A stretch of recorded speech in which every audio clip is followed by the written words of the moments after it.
2. Alright. Okay, we got everything ready. So, last time on Poppy Playtime, we were continuing to collect all the lore bits and kind of going over it all.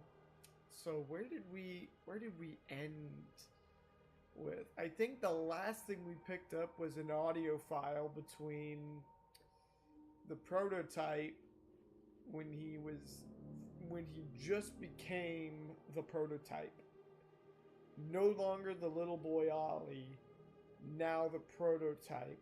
And he was having a conversation with Elliot Ludwig, which I thought was absolutely crazy to me. It was like, because it was a very lore deep backstory on the prototype himself.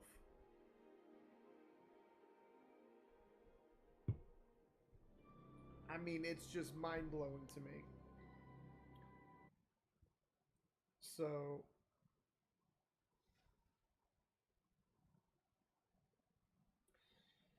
all right. Okay, so that one's working. All right. Sorry, I'm kind of trying to check on a few things, make sure they're all working. All right, I guess we don't really have a choice. We're just gonna get started. So, I think before we move on, we'll probably just want to do a quick look over of the really important stuff, I think. So for one, I want to go back and listen to that Elliot Lud.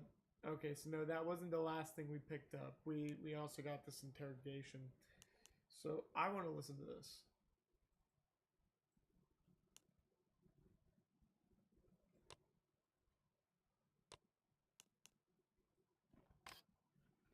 There we go. Did you say something?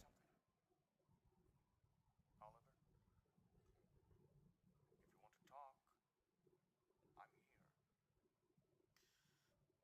I don't pretend to know how you're feeling, but it was always about her. What do you mean? No. Ollie. It was never about me. Never about my better place. It was for her. She's all you talk about. Oh, my boy. You don't get to call me that. Ollie's gone and I'm a test run. The prototype. When you get her back, you'll pick up a hammer just like him. Just like... Nothing can make things go back to how they used to be, but we could be a family. If you want. And for what it's worth, I think you and her would get along really well.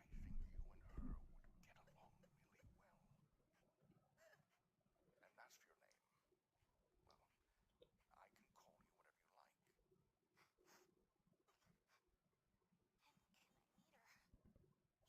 Soon. I hope. Very soon.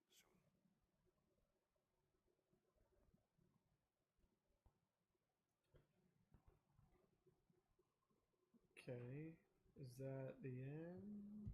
It says stop, but I feel like it would just end, and then. Did you say something? Yeah, it just restarts. So, I feel like that is like a huge piece of information right there. Just learning that the prototype had always been Oliver or Ollie. And it was like, because we know that Poppy had her own connection to Ollie, using air quotes there, even like before chapter 3, when we're introduced to Ollie and start talking to him over the phone. She acted like she knew him for a long time And even in chapter 4, whenever it's revealed he's not Ollie, and she's like, "What did you do with him?" I think I don't. I need to go back to that, I guess. But to, to realize he'd always been that's who he was originally, and that was a sort of character he played for Poppy for so long, I think is absolutely crazy. Uh, let's see. Going over these, they don't really seem too bad. I think like this is prototype note. These are experiment notes for like I'm guessing some other experimentations, because this can't be like, oh, this is experiment number 4, a failed creation. I don't think it was, considering the prototype himself was experiment 1006.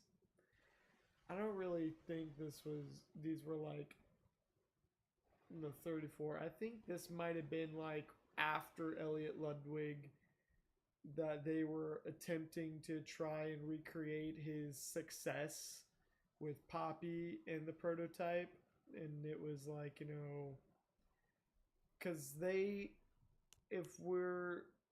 the notes are to be believed, there are 2 specific gels that they made for the stuff. There was the Poppy gel, which was Elliot Ludwig's original masterpiece. That stuff, from what I've heard or kind of picked up on a few things, apparently the original Poppy gel made Poppy and the prototype virtually immortal. Meanwhile, the new gel,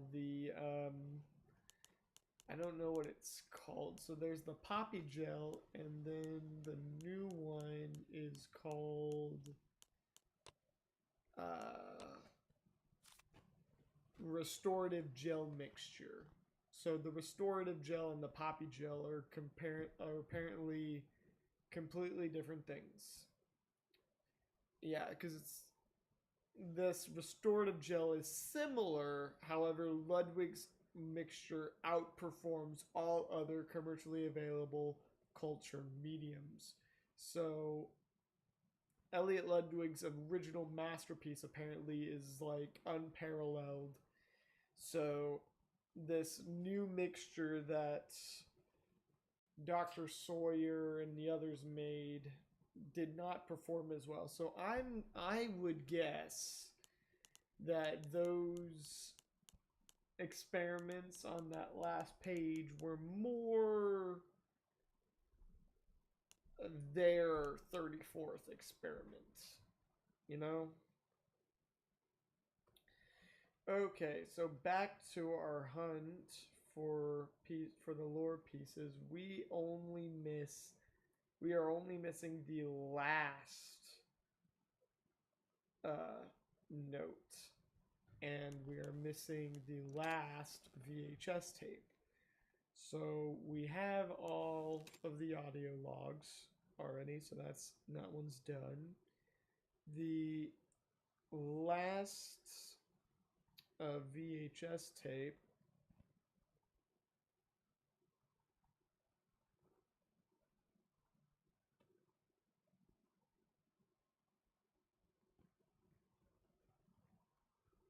Ooh.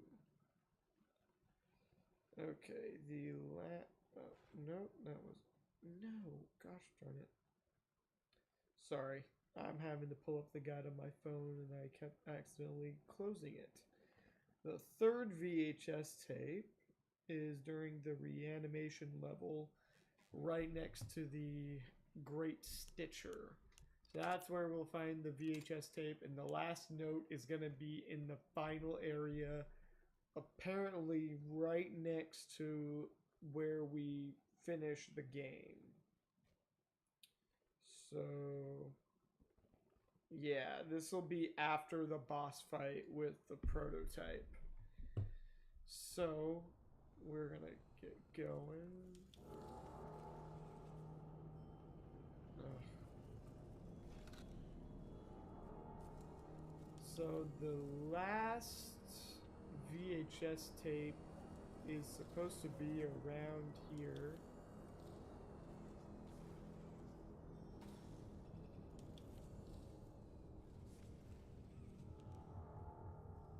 Two, three, one.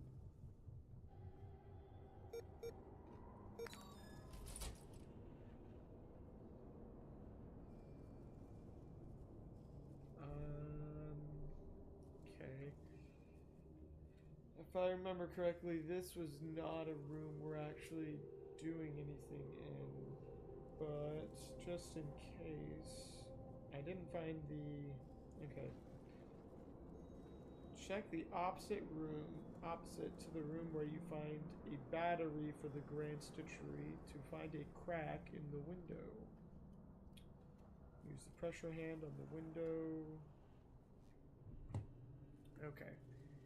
So the code is 231. I believe we take that code over this way.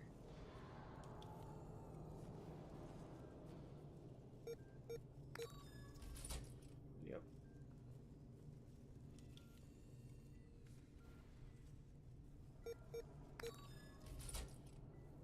Okay, so we're supposed to find...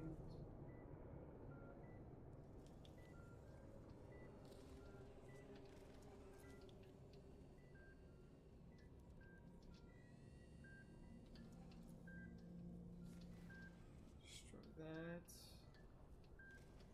This comes out. Don't. Oh, there's the... So we have this. Okay, so we're gonna swap over to here.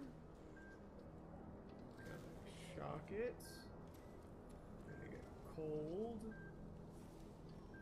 Freeze that. And then I'm guessing we're gonna need to set it on...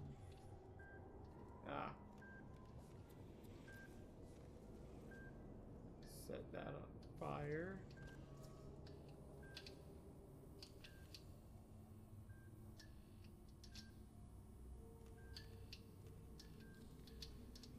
Destroy that. Okay, okay, that's definitely closed. Alright, so... Well, there's the VHS player, so once we find the VHS tape, we'll know where to take it. Destroy the camera.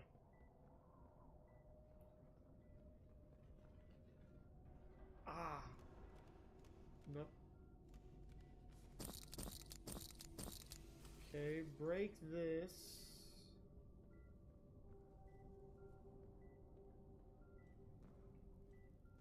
No?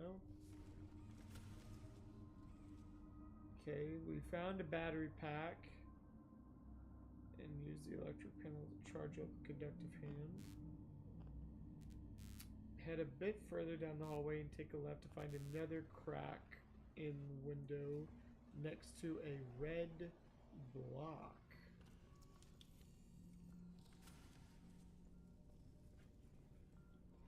Aha! Now we gotta switch over here and we're gonna go...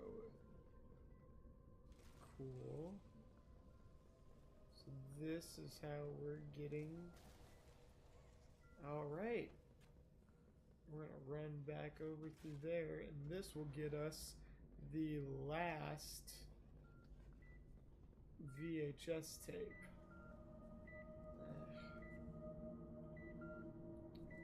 Oh, that gel is moving. Oh, that's so interesting. Is the gel like a living flesh itself kind of thing? To where it's like, I don't know, a microbe? 2, 3, 1? Nope. Okay, so we need a code.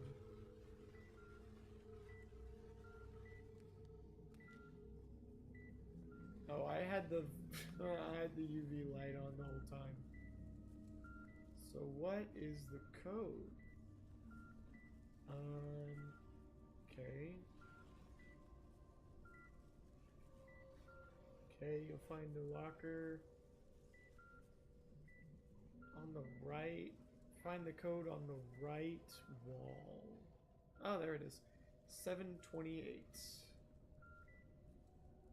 728. Okay, we got the last VHS tape. Let's give this thing a good watch.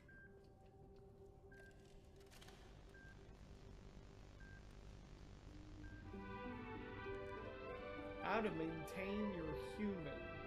Step 1, apply existing knowledge.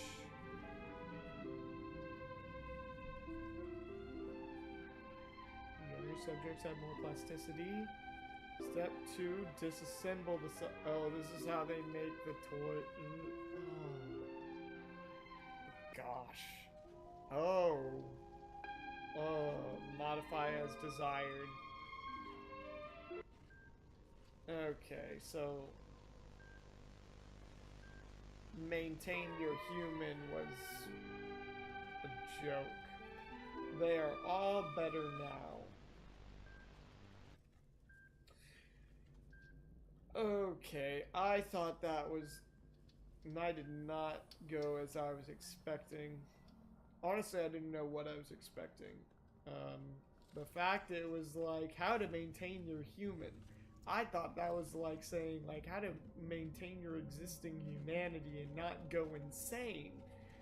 Not how to turn a human into a toy, into an experiment.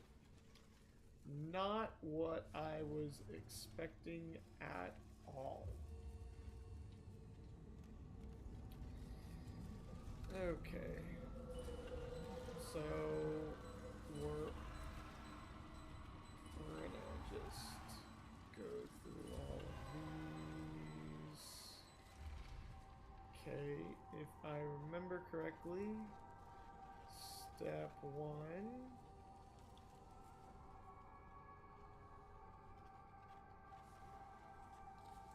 We're gonna get that. We're gonna go over here.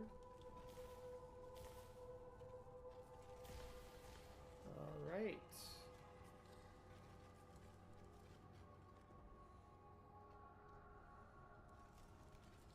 Gotta get that. As soon as it gets in the middle. Stop that.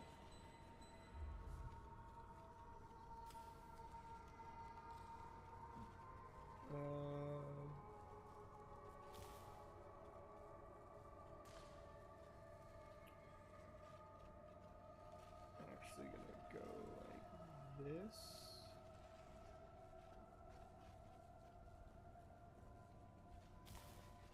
Okay, good, that worked.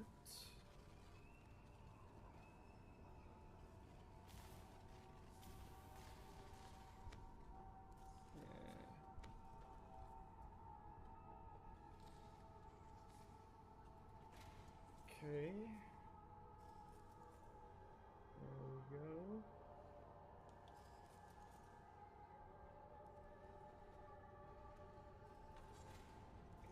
That, and that should be... Nope, that wasn't... Oh! That's where it was. Now I gotta go all through that again.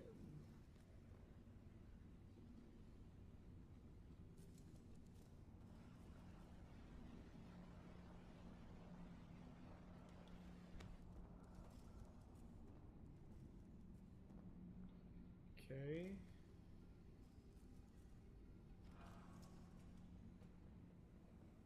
All right. How many other collectibles have we caught? 9 out of 19. I wouldn't say that's too bad. I mean, it's not as much as we could have if we tried to collect those more, but at the same time, I really didn't feel like going through the trouble of trying to collect all of those when I don't think they finished making the Oh, the the achievements for Poppy Playtime. They're still working on those, and so I'd hate to kind of go through this whole thing and get and collect all that stuff when they haven't even released the achievement for it saying, hey, yeah, it's done.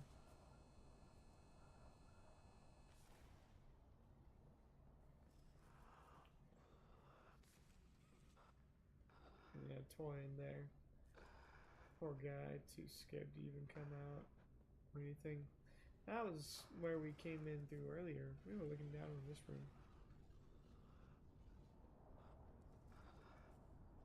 Found lineman in the sink again. Someone please figure out what's happening here. A doughy light bulb? Seems interesting, I guess. This way to the train? Oh, yeah, train. I thought it said trade.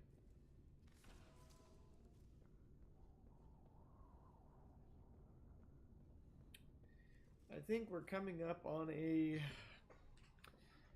chase sequence with Huggy. So, oh, fun times.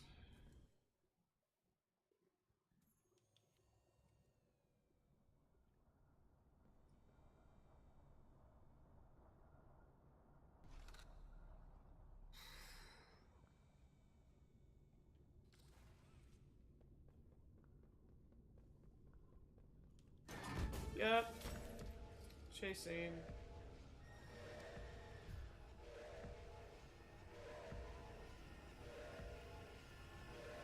Ah!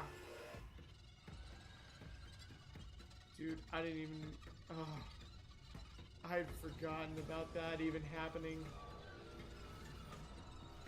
Freaked me out.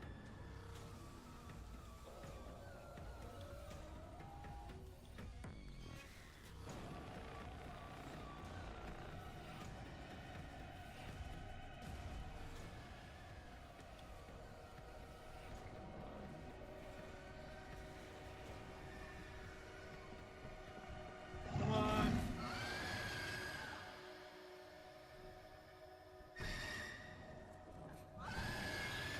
Oh, there we go. Save us, Kissy.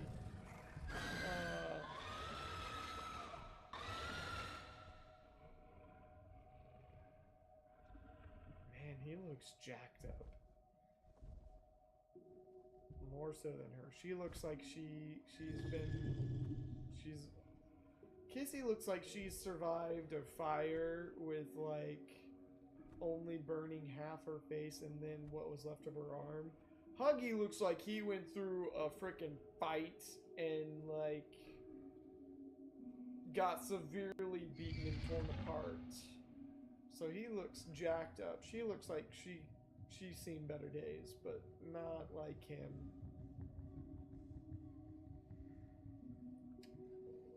This scene is so sad for me.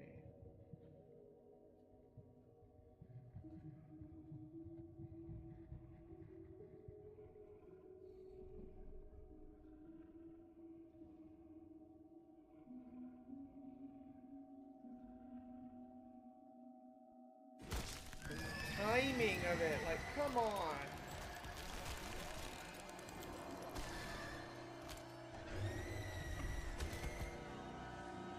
He's still breathing. I can only hope.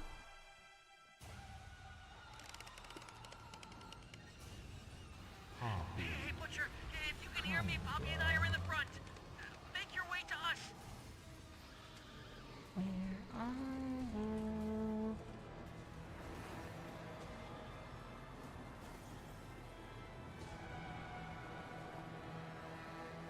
There should be some disconnect levers around there. Its futility. Resisting the inevitable.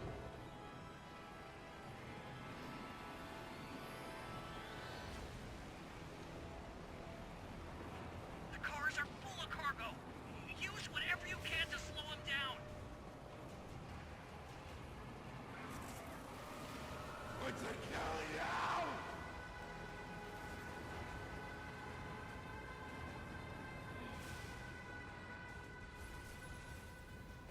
Let's be scared, Together. you and me.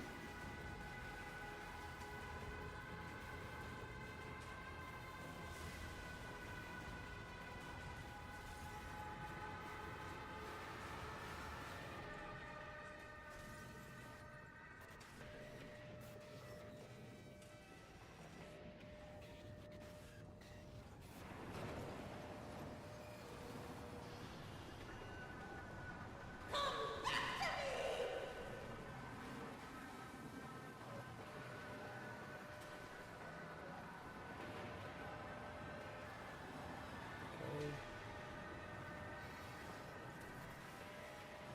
I'm needing to remember to talk more just because I'm too used to the idea of like sitting here by myself and being quiet. There never? Nope. Not this time.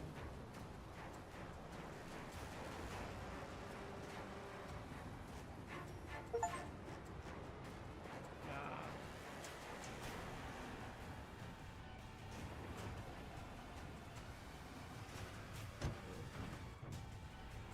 Well, Butcher, I got an idea. I'm gonna switch the tracks. Pick up some speed. Be ready to jump.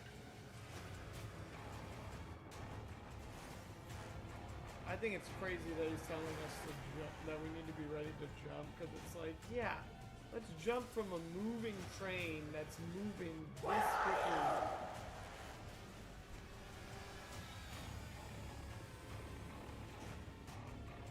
Give her to me.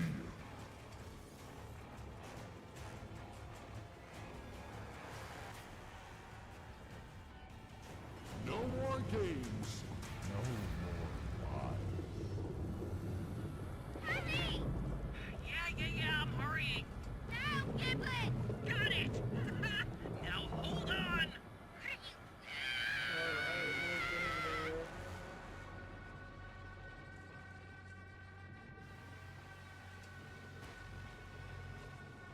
Yeah, look at the poor little floaty that's staring at him. You're almost at the end of the line, Butcher!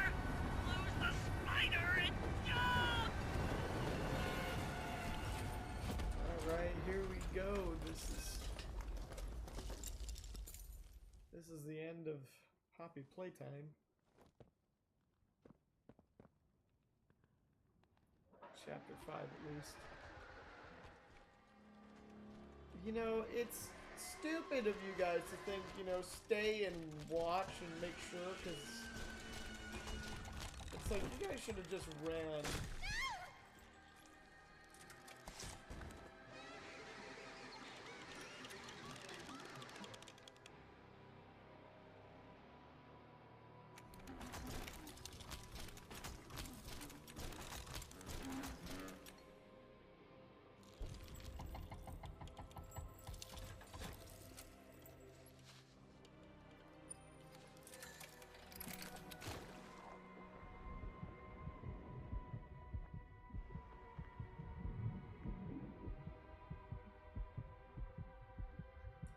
You know, apparently some people theorize that the person who was dropped into the vat wasn't the player, but was Poppy instead. I don't know if I really believe it, because it's like, okay, well then how do you explain surviving being impaled through your chest like that? Like, not to mention, it's like, why would we see things through the eyes of Poppy? But, I mean, Should you come back years later, your conscience finally getting the better of you, may you descend into the dark and the dust. Okay. Welcome home. okay, I wanted to hear that out, so, and not to mention we get this whole death screen thing, so.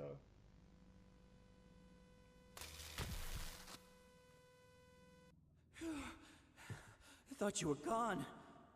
However, they argue that it was Poppy who was dropped in the vat Poppy? because there's no way Giblet, or it's I hard to couldn't- imagine someone of Giblet's size pulling you He took out. her. Kissy is... I don't know. I don't... Look, Giblet feels like he was a very Told you I useless wasn't a hero. character throughout this entire game. The only thing he did for us was help us get a new grab pack.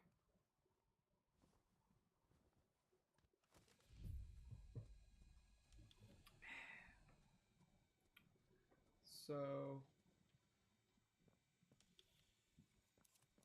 I can already hear the camera. Death to the camera.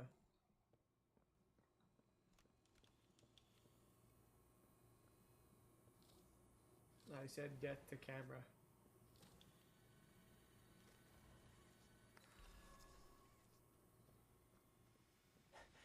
It's gotta be here. So this is Keep where we looking. find our final note. We gotta find it in this room.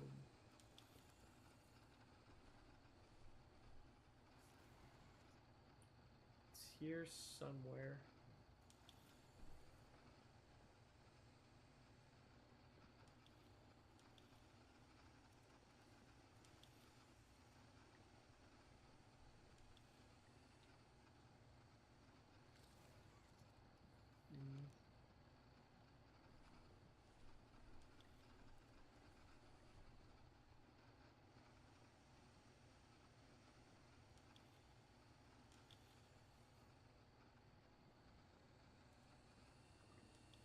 This is it. Excuse me. This has gotta be where they keep the backup. Got all this space.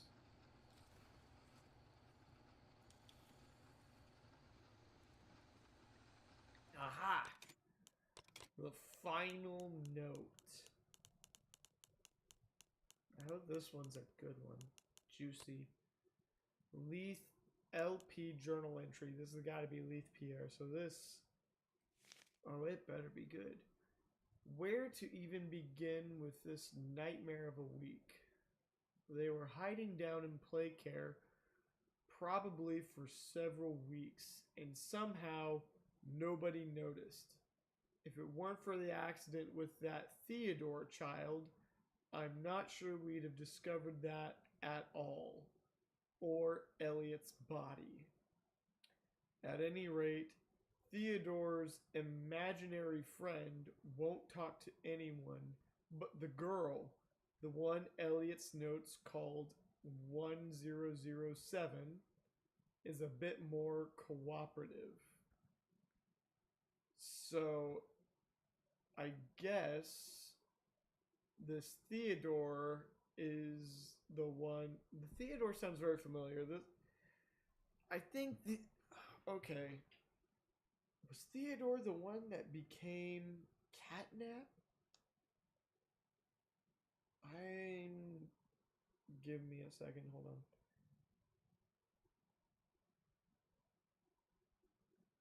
Poppy, Playtime, Theodore. Theodore Graham Bell, Catnap. Yep.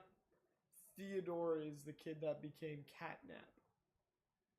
Okay, so Prototype, uncooperative, won't talk to anyone, but Poppy was more cooperative. I feel like a moron just writing this part. She introduced herself as Poppy, not just the doll, but the girl the dolls were made after, Poppy Ludwig. She remembered me, how we met. She had the same voice and everything. It was made only more unnerving by the fact that she seemed downright traumatized by the whole ordeal. It's impossible, isn't it?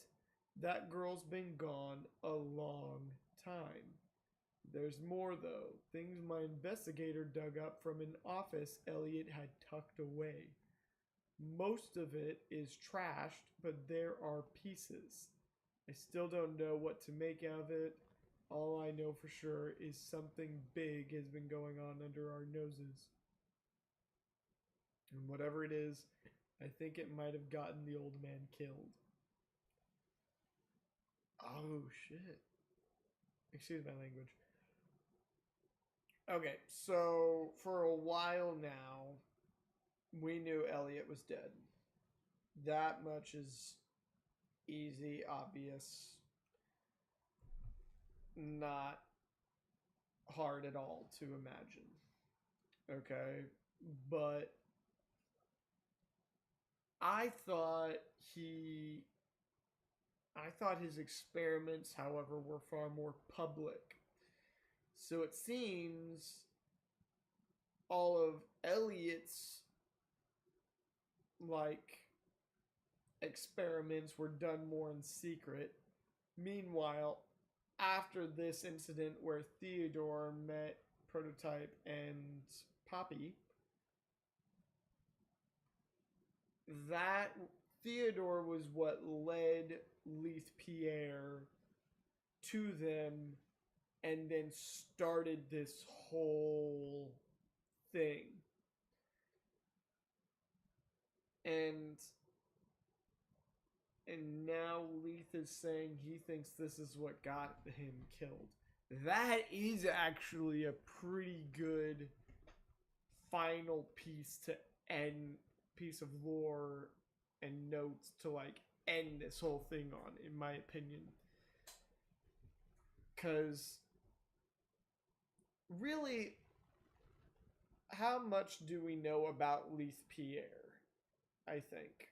Cause Leith Pierre and Elliot Ludwig, they've been kind of shrouded in mystery to my understanding, to where it's like Elliot died under unknown circumstances and Leith Pierre kind of took over. Elliot Ludwig, what we do know about him is he had a wife, he had a daughter, they died, and this is now confirmed 100% that Poppy is Elliot's daughter, and he brought her back to life as the Poppy doll. So he did it as a way of trying to bring back the family he lost. Not sure he made it all the way, considering he didn't get to bring his wife back. He only got his daughter. So then, after Poppy, there were no more experiments until the earliest and the first success that we know of after Poppy, once Leith Pierre took over, was Huggy Wuggy,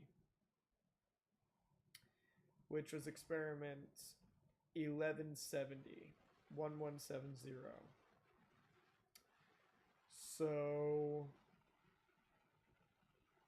to get this journal entry, I feel is a very good piece to end this whole thing on, because I was afraid it was going to be kind of like this, to where it's like, okay, to me, I thought this experiment 1170 executive showcase was a far better VHS tape than the rest of these.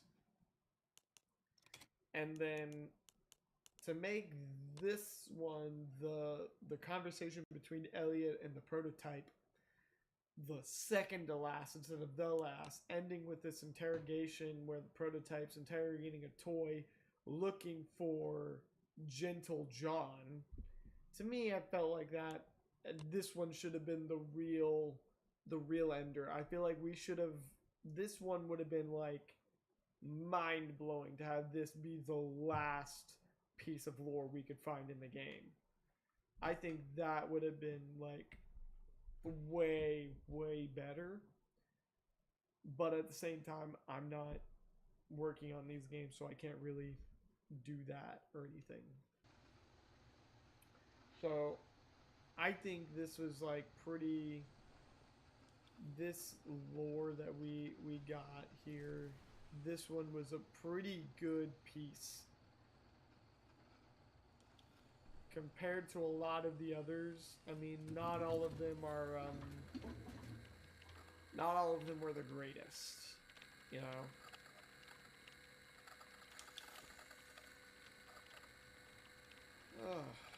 So, that was the final.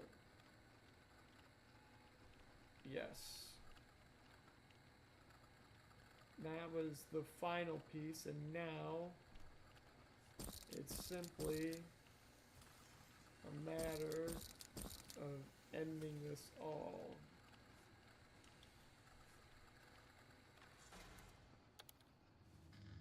Alright.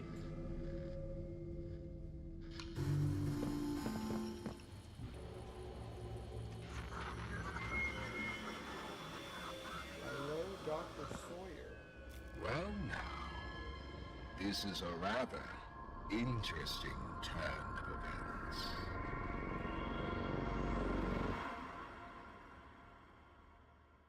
You know, I saw a video someone made and it was a joke to where it was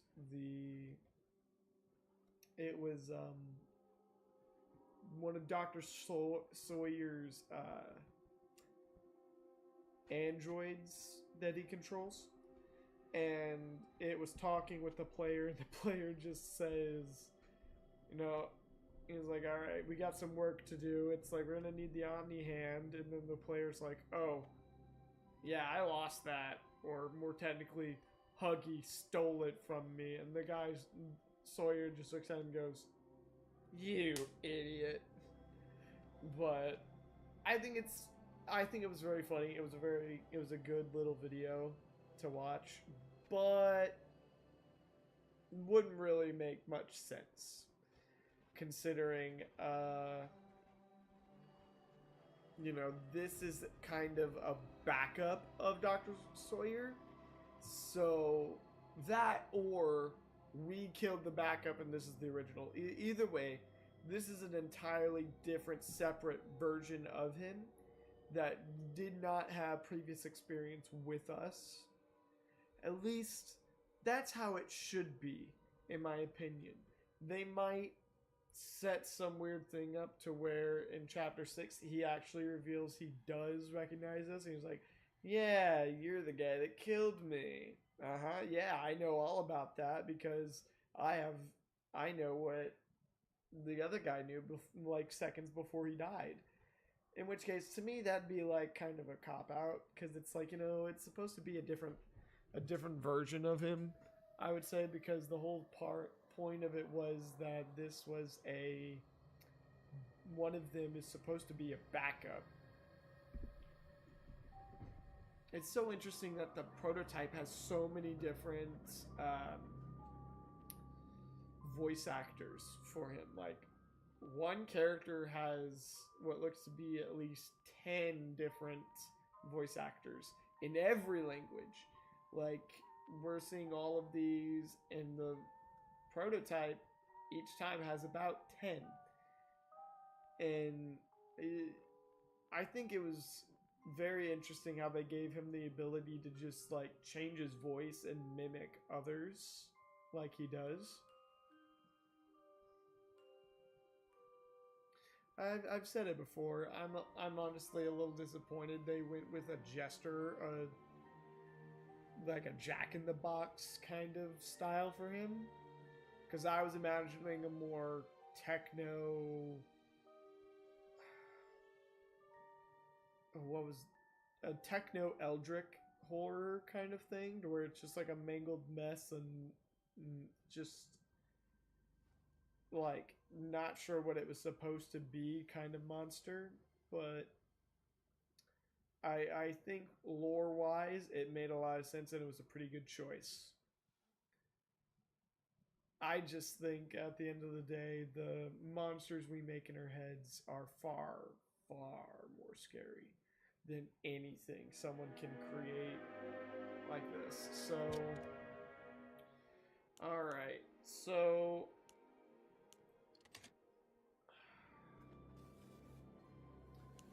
yeah.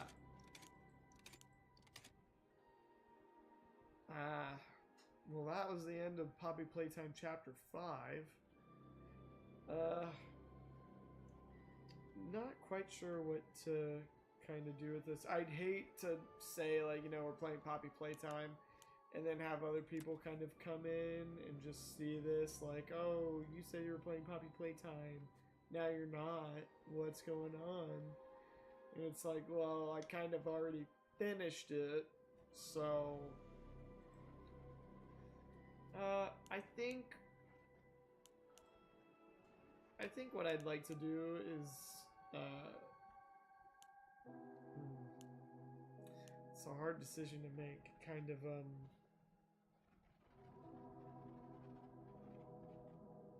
I guess I'm just gonna have to watch my viewer count.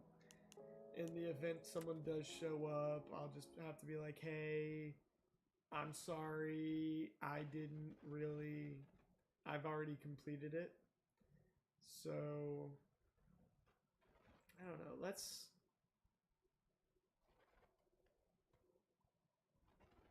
just kind of look over these. You know what we can do? Here, I guess we can kind of go back to these, see if we can load into previous and continue off and just see if we can go over all the stuff we've collected. So yeah, here, for example, we can load into this, and we're gonna, before we just end the whole thing,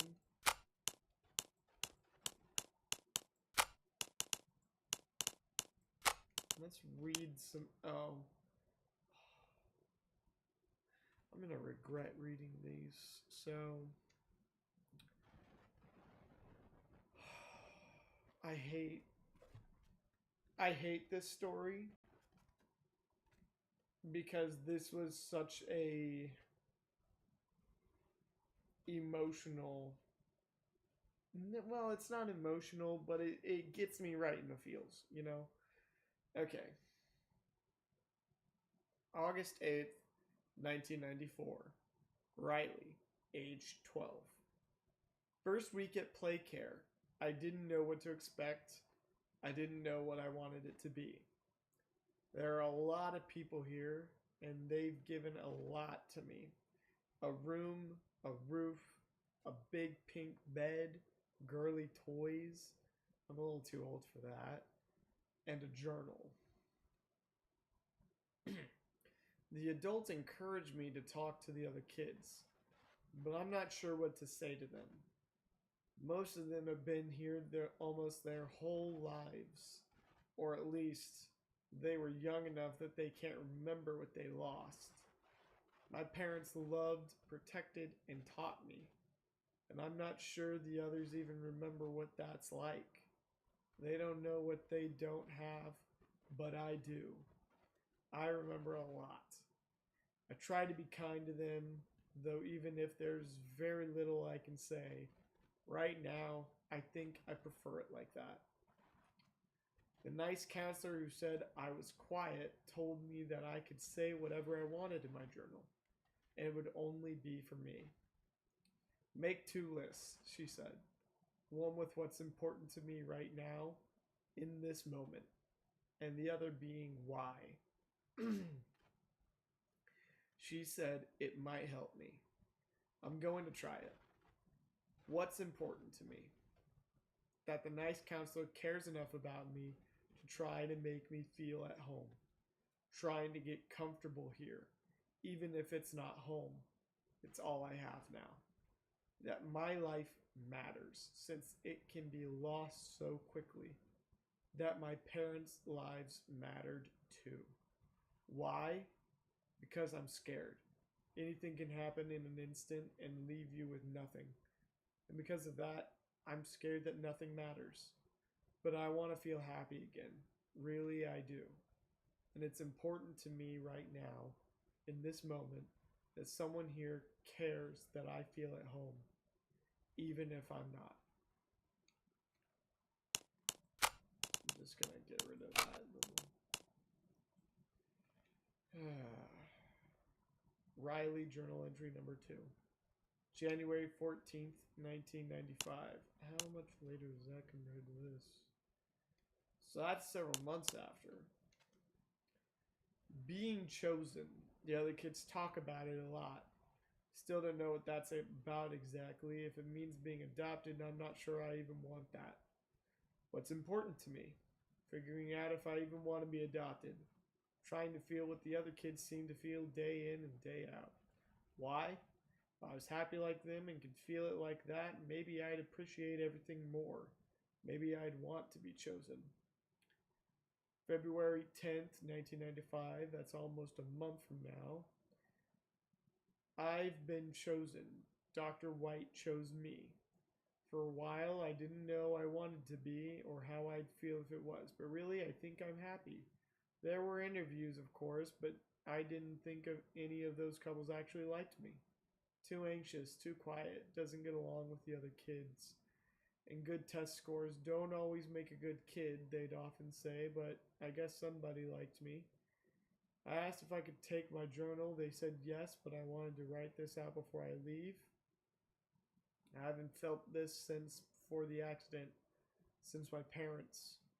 The lists Miss Harper told me about have helped me a lot in recent months, and now I think I have more for the first list than ever.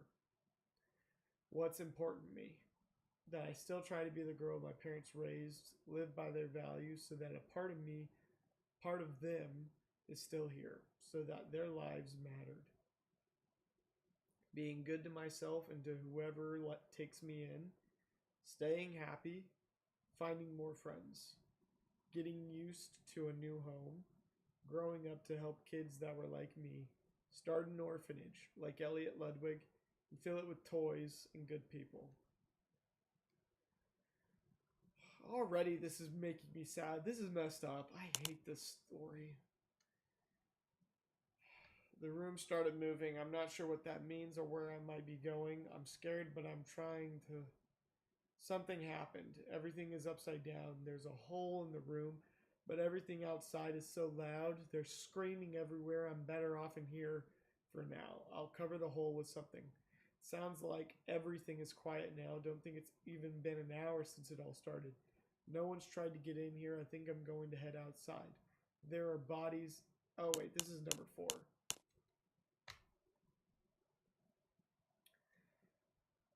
Date unknown. This wasn't what I thought, what anyone thought. They took me somewhere not out but under, deep beneath everything. They gave me a shot and I went to sleep. Maybe that was days ago. Maybe it was weeks. I remember images. My skin opened up like flower petals. A man who looked like a doctor digging around inside me, taking things out. I remember feeling his touch through my ribs and into the back of my spine. Ugh, that sent a shiver down my spine. I remember hearing a snap. Everything was red. When I woke up, everything hurt, so I screamed. Hours and hours of screaming. I stopped once I knew no one was listening. I'm not me anymore. My body is not my body. My hands are not my hands. I try to brush the hair I still feel at my shoulders and touch nothing. Can't separate my fingers, even though I can almost feel them move. It's like nothing of what I feel actually is. Maybe that's been true for a while.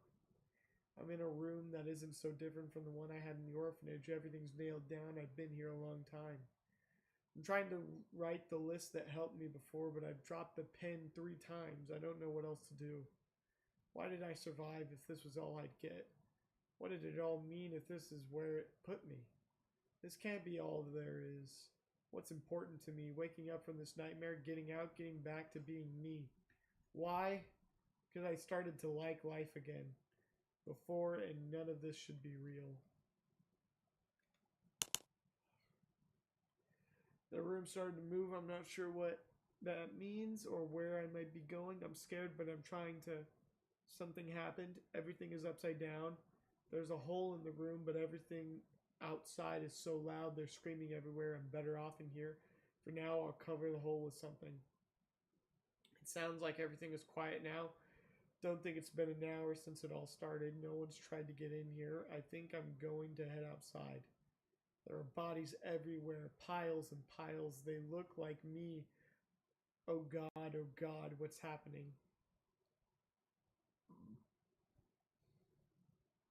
Finally calmed down. Have to be calm, have to think clearly, have to get out. I'm going to see if anyone is around. There's a man inside the construction vehicle. I tried banging on the glass. I don't think he can hear me, and he isn't moving. Have to get back to my room where it's safe, figure out what happens now. This place is a prison. I don't know what I thought it'd be, but it wasn't this. I mean, what did I do wrong? They made me into this and put me into a cell. There must be hundreds, maybe even thousands of others here who could... How could this happen? There's no food here, only the bodies, and I refuse to eat them. The train, that's what takes everyone here. The conductor's dead, but he has a key. Key that makes the train move. I don't know if there are people elsewhere or if they intend to come back here with more like me. I'll take the key, make sure no one else can come here. I'll put it where no one can find it. I don't know how little or how much my life mattered, but I can do this. This one thing, maybe it'll save someone, anyone, even just one person. That would be enough.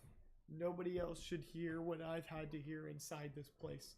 Nobody else should know hell like this, or the demons that live there. What's important? That I helped someone the way I wanted to someday when I thought I was adopted. That my life mattered to someone. So that I'll know wherever I go now, hopefully to my parents, that I fulfilled a little of what I said I would. It made life just a little better for someone else, even if this place took everything else.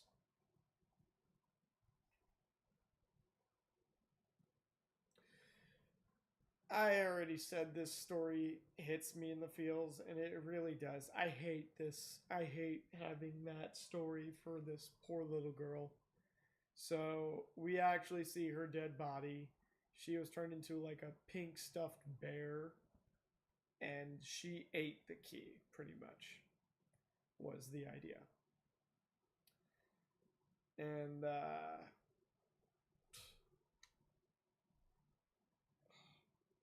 it's freaking brutal. Like, this poor girl went from like losing her parents to being chosen, and then like she's like, you know what, life actually might be good, it might be great, and then they screw her over.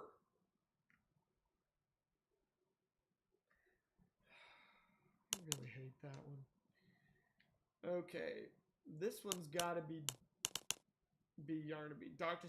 Sawyer's purpose for Yarnaby. Yeah, there we go. Another failure. This is Pianosaurus, it seems.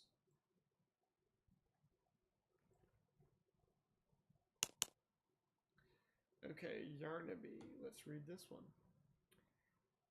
Behavior. Characteristic for these early ilk. 1166. Oh, so no, there was a successful experiment before Huggy Wuggy.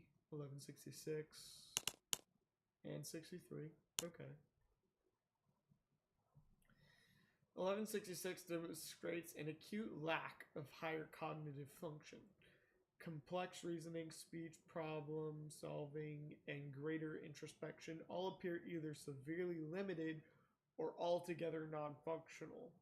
Physically, it's what it needs to be. Strong, agile, swift, and yet I'd hoped for a greater mind behind it. However, 1166 displays an odd sense of loyalty to a select few security staff who nauseatingly feel some kind of sympathy for it. Indicative of domesticated dogs and cats. This means its will can be bent, it feels, it fears. I believe this is our first sign of progression, that our processes, while admittedly still rudimentary, are showing us where more work need be done, and that improvements are possible. Still, 1166, Yarnaby is an odd, funny little creature. The way it sits in the corner and watches me playing its funny little music. I'm glad this request was taken seriously. I got a good laugh out of it. It amuses me. Conclusion. I'm going to isolate it. It'll have contact with no one but me. Considering my importance to the project, it's doubly important that I'm properly protected at all times. And besides, I might get a good laugh or two at the pathetic little sounds it makes. By the time I'm done with it, I'll be its entire world. It'll know nothing else. Dr. Harley Sawyer. Yeah, this guy just sounds like he's been a dick the whole life. His whole life.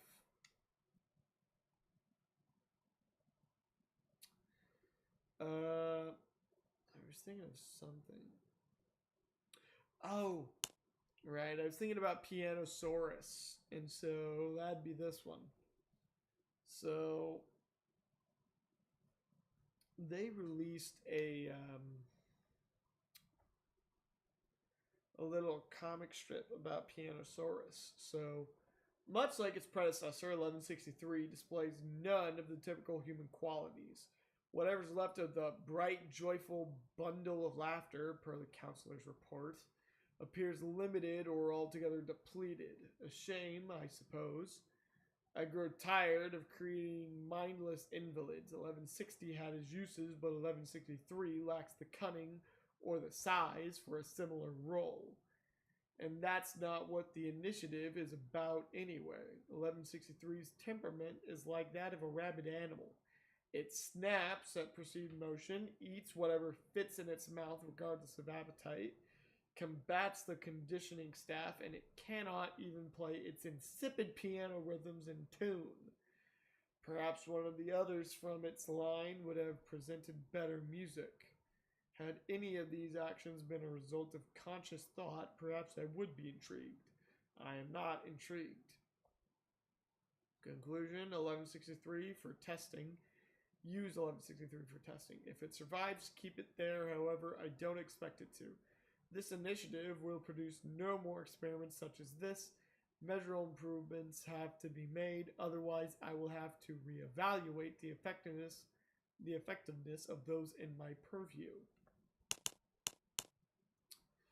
So, actually, they made a little comic strip for Pianosaurus. So, hold on.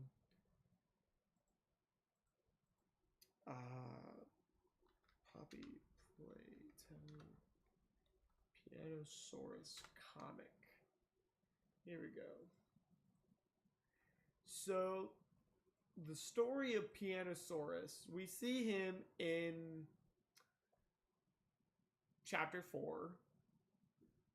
He appears right before we meet Dowie, where we see him down below us. He's eating carcass, and we end up falling down into the floor with him.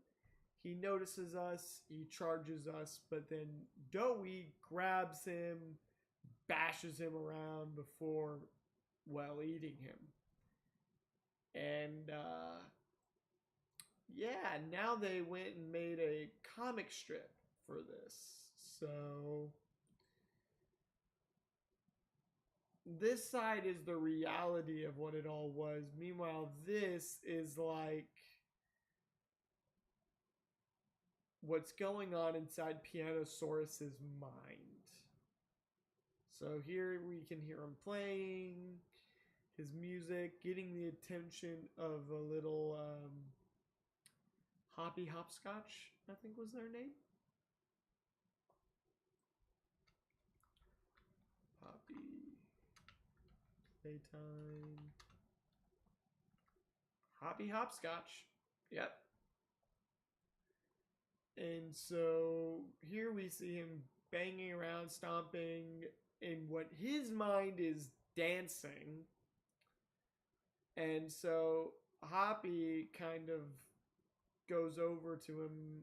We can see over here he was rather nervous because, I mean, he is a pretty big experiment.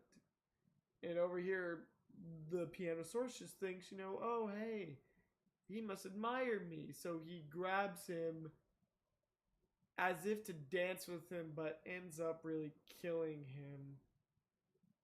Dowie, being angry at the fact that he killed them, kind of kicks him out. So in Pianosaurus's mind, he thinks he's just some evil policeman kicking him out.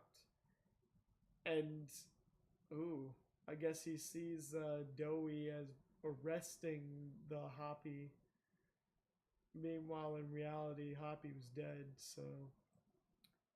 Present day, we can see Pianosaurus moving around, playing in his little world, scaring everyone, or they're more trying to scare him away, and his mind, he thinks they're directing him elsewhere.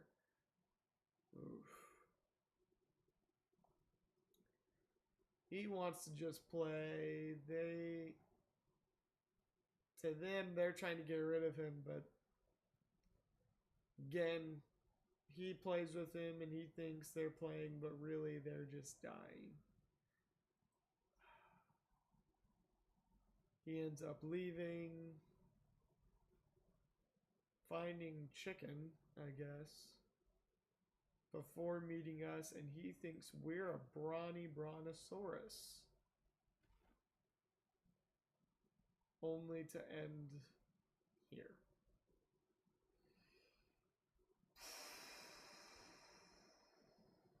Yeah. If Mob Entertainment knows how to do anything, they know how to make a truly messed up horror story. I'll give them that. Coal entry number 3. I don't think I got any of the rest of these. So here, what? We're gonna cheat. So okay, Poppy playtime. Coal journal entries.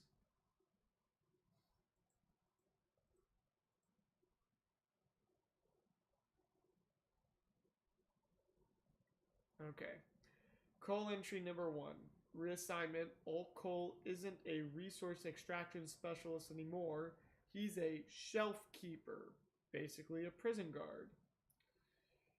I don't know how I should feel about that. The letter they sent me seemed nice enough, commending me for fixing their mistakes.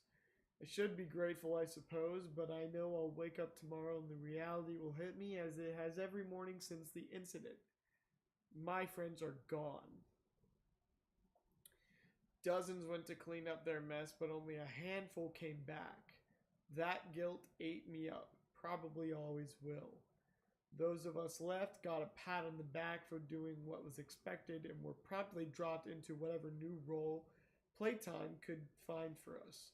Me, they put down here with them, the things that killed my friends, that would kill me too if they had their way. I've sat alone in my apartment for countless nights now, thinking it all through. The voices of my friends and my co-workers, their friends, they all come to me. And in the morning, I'm there with the monsters who killed them. Maybe I'm not exactly where I need to be. I can make sure they stay down here in the deep. Maybe I'm exactly where I need to be. I can make sure they stay down here in the deepest, darkest hole imaginable, right where they belong. Last week, Stanley was attacked on duty. He's one of the nice ones down here. Even feels bad for those things. Tries his best to sneak candy and toys to them between shifts. He thinks most of us don't notice, but we do. The soft-hearted idiot thought he could sneak food to Boxy after hours. Just walked right into the cell. Had it not been for a few other guards stationed nearby with tranquilizers, he wouldn't have made it out. I visited him in the infirmary the morning after it happened to see if he was alright. I already knew the guy was a bit of an airhead, but to walk into a cell like that, and with one of the big ones no less, that's just downright stupid. I've asked him why. Why risk it? What's it to him? Why does it matter? He was quiet for a little, like he was afraid to tell me. They're not just beasts, Cole, he said finally. They were more than that once. I asked him how he could believe that. Been watching, he said. Paying attention to things, reports, even some of the stuff the scientists pass between one another. After a while, I got him to keep that crazy talk to himself and made him promise not to snoop like that again. Told him to get some sleep, but ever since our talks, I haven't been able to get anything like he said off my mind. I can't be sure I've seen what those things can do. I mean, they're 12. It can't be true. I've seen what those things can do. I mean, they're 12 feet tall, for goodness sakes. How can they be anything other than monsters? It's silly. It's stupid. Whatever Stanley's trying to say, he's wrong.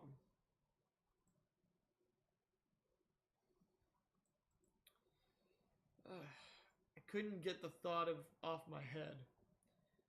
Out of my head. What Stanley was implying. I always believed they were homegrown. Maybe animals or something, but not people. I mean, what about a giant toy with an appetite for men and women screams, "Yeah, I'm a person"? Snooping around documents for the eggheads is a punishable offense. If the rumors about the punishments are true, then that means being careful is a must. Too many people have lost their lives to these things for the rest of us to be blind and accepting that we can keep them under control, that we can trust Playtime at their word. I've looked into things a little bit. I know the guys that guard the archives room. They keep a tight ship. But in the right setting, with the right type of mood, their lips can get real loose. They let slip the process and code for getting in. While security fuse were down one night, I went in. Didn't get very far, but I grabbed a few prisoner profile documents. The observations were from one Dr. Harley Sawyer. Not a name I recognize, but the observations mentioned people. I'll be investigating further, but I'm starting to worry that Stanley might have been onto something here. It happened again. The experiments broke free. I don't remember much. All the doors opened and I was pinned to the floor by something big. Everything woke up. I woke up in one of the same cells the experiments were in. I'd hear other guards next to me, above me. They were screaming, pleading. It reminded me of the experiments, the way they'd smash against the walls, baring their teeth and trying to act like they weren't afraid. It's funny that I haven't thought of home yet. Locked in the cell, honestly, I haven't thought of home in a long time. That was another life, another me. No, the only thought that comes in my mind is how inevitable this all was. They hurt us and we hurt them back. We hurt them and they hurt us in return. Over years and years and countless incidents, this is the way it's been. Nobody cares to stop it and nobody's innocent anymore. We made them and they've made us. We've been prisoners to a cycle down here in the dark, and I don't think any of us deserve to see the light anymore. If you ever find these notes, please, whoever you are, never let another hell like this exist. Otherwise, it'll consume you and all your good intentions. If you ask me and all of us, we're in the deepest, darkest hole imaginable, right where we belong. Yeah. That one I don't feel as bad as about it compared to Riley. You know, Riley was just a little girl who had no choice. This guy actually worked for them. Granted, he didn't understand the full scope of everything that was happening around him at the time. He didn't know, like, these things were actually once human beings that were then turned into monstrosities. Okay? But at the same time, if you're a zookeeper, you don't just beat on the animals and torture them. You treat them humanely.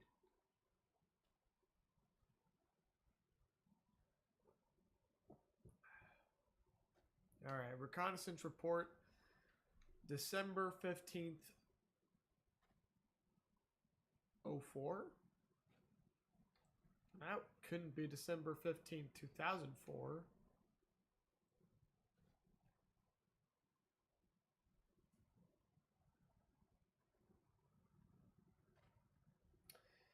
Okay, I don't know how that is. Elevators all shut, can't escape. Construction tunnels could lead on forever, easily lost inside. Probably has the same freezing traps that No Man's Land does. Can't do that to Dowie. He's all that keeps us safe. Doctor knew that when he had them planted. Cell blocks, the worst of the worst here. Doc uses... Okay, so this might be December 15, 2004. Because this was written by a toy, apparently. Cell blocks. North, the worst of the worst there. Doc uses that. Nowhere for us there. East, guard station and barriers appear intact. Strictly within the doctor's control, and rabbits are everywhere. Lost too many to them already. Northeast, the doors on all sides are barricaded. All my usual tricks can't get me in. Feels off. West, skeletons and claw marks in all the cells. Some people were kept here after the hour. Can't let the littles see this. Northwest, too many bad memories. We need hope, not hopelessness. Barracks, might run on its own energy power. Security designed to kill us. Might be turned off. It's a choice between what we know will kill us and what might kill us. For me, that's easy. Little choice, no path out. Casualties high.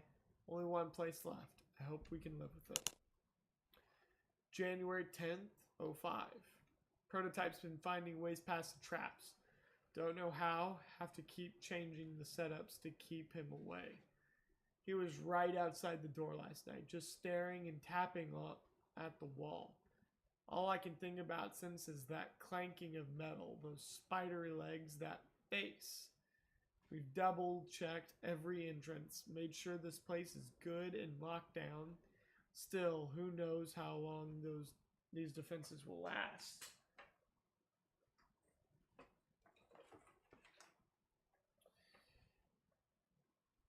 Sorry, I gotta charge my headset.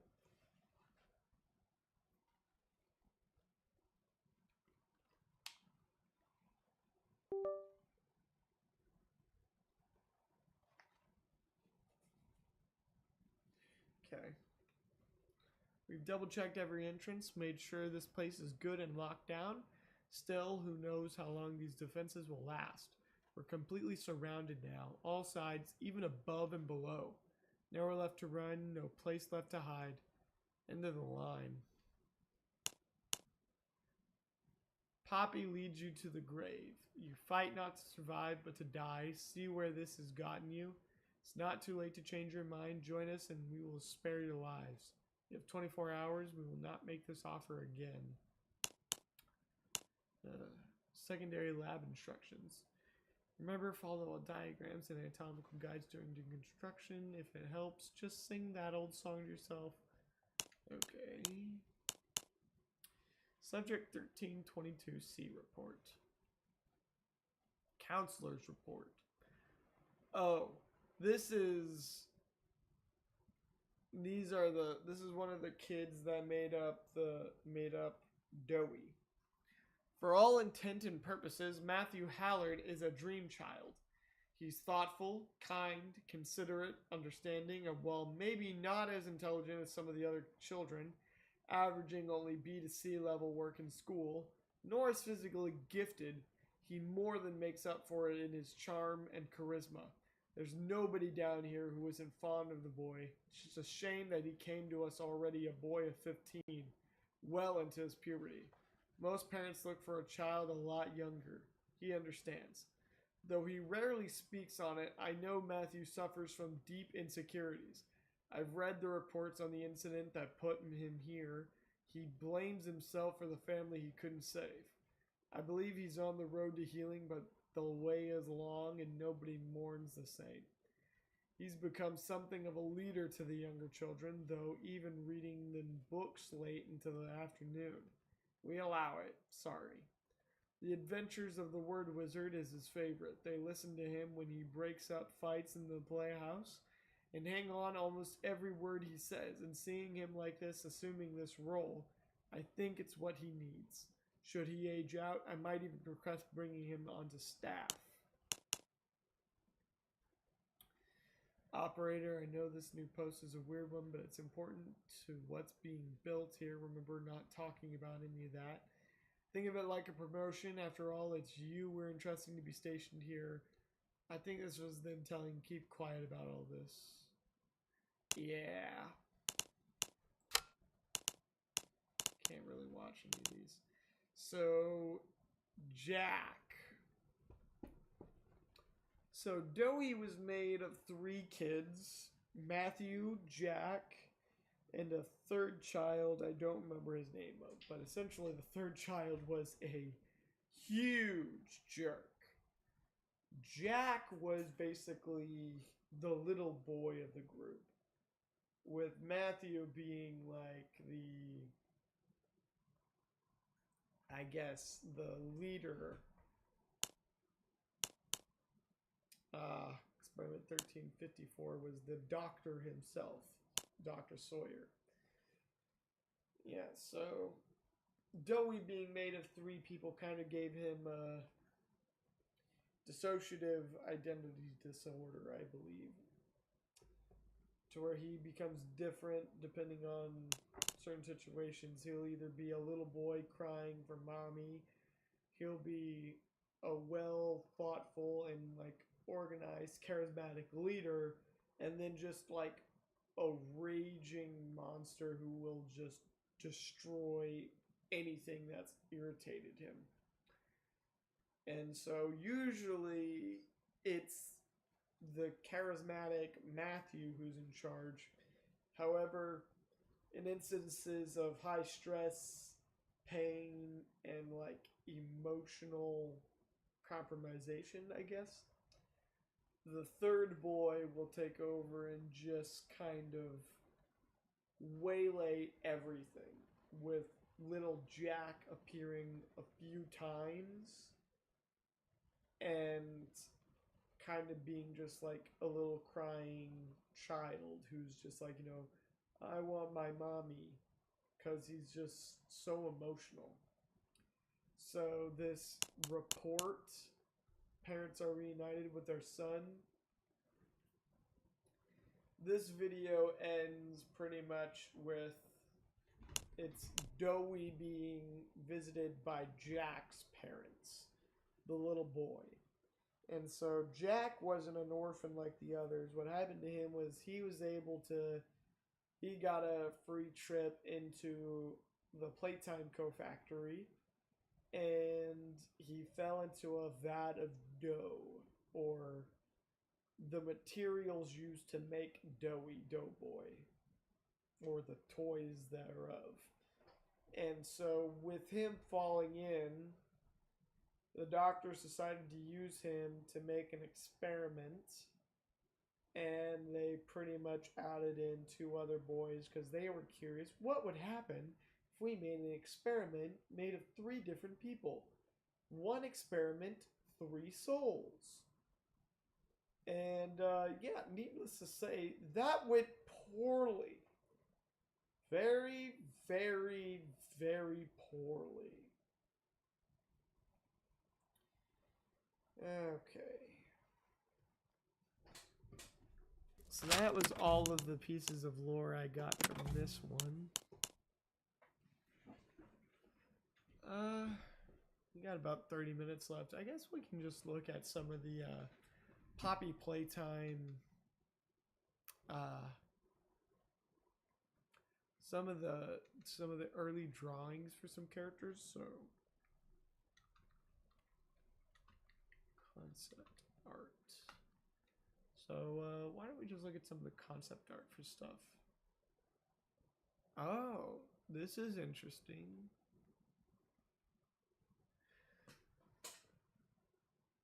Does this concept art mean that originally, before Kissy was harmed like this, that we were going to have a fight between Kissy with us versus Dowie? I think that would have been an interesting concept. I would have liked that. Kissy is one of my more favorite characters. Actually, she's probably my absolute favorite character. Dowie is more of a top 5, at least for me, just because his story is really sad, and it's traumatic. Because I mean, how else would you call the life of an experiment or a person who's pretty much made by the fusion of three separate boys who are all different in their own way.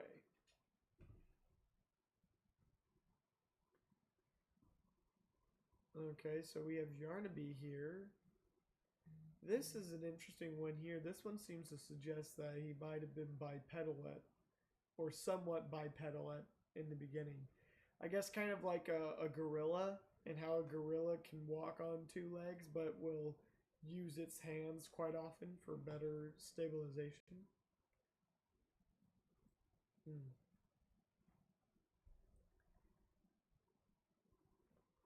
What an idiot.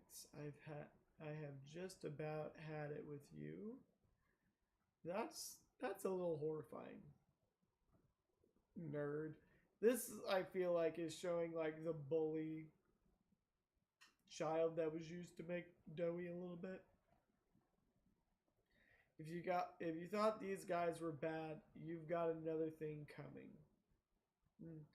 Found you. It's interesting that we actually do get to see this kind of a little bit.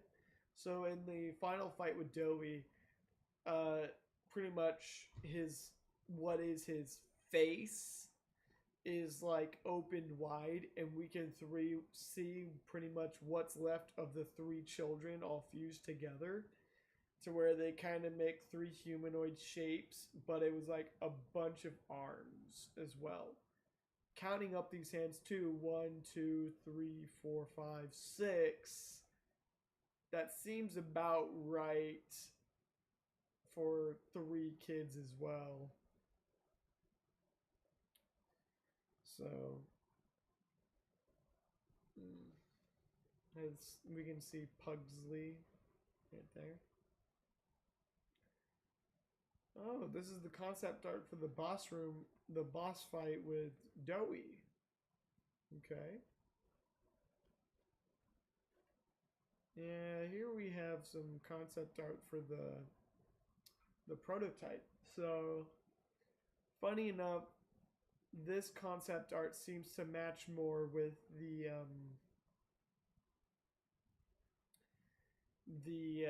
altar or the idol that Catnap worships. So, Poppy, playtime, chapter 3, prototype shrine. So, if we look at this here, we can see this whole thing, this kind of setup. And, oh, past employee, Rich. That's an interesting one. Oh, I think that was because in that chapter we ended up picking up something that was by a guy named Rich. And so we can see here we have this whole like extended neck sort of thing. So there was some, yeah, like this one to where apparently for a little while he had like a really extended neck there instead of the version we ended up having. So it's always neat. And here I've shown this on a previous one, but if we look here, we can see this pumpkin has the prototype's face. And I learned about that from a YouTube video where a guy was theorizing about the whole thing. Just like, it's like we see in the ARG just the prototype looking at one of the doctors in the video from a distance in the dark, and we can only see one single eye. And so this guy, I guess, heard about this, and there was a single eye over here, and so he's like, that must be what the prototype's face was like. And it's kind of surprising and interesting that he was actually right. I always like when they do stuff like this, to where it's like, hey, it's a little Easter egg, to where if you noticed it, you noticed it, otherwise you didn't. And it's something that can be very easily overlooked.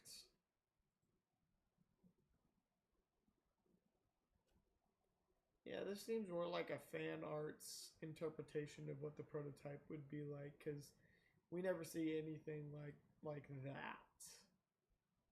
Really. So yeah. Here we have a concept art for the orphanage.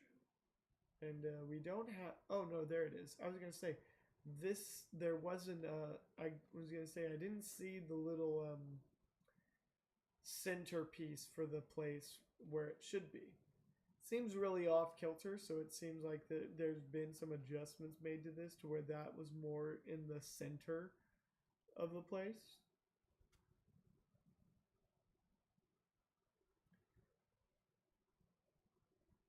Hmm.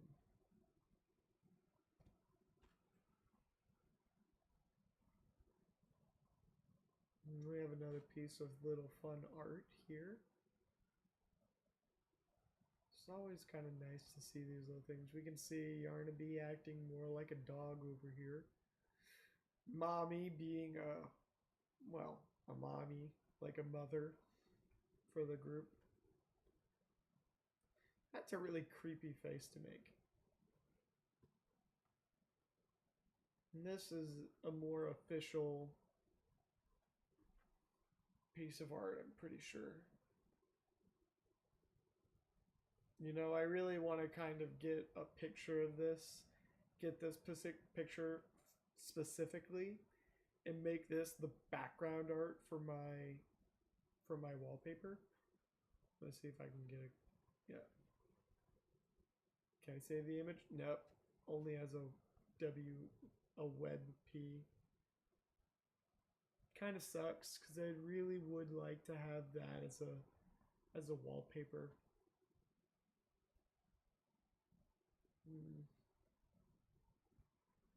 Okay, I don't think we're getting very much concept art anymore, so let's specifically look up prototype concept art.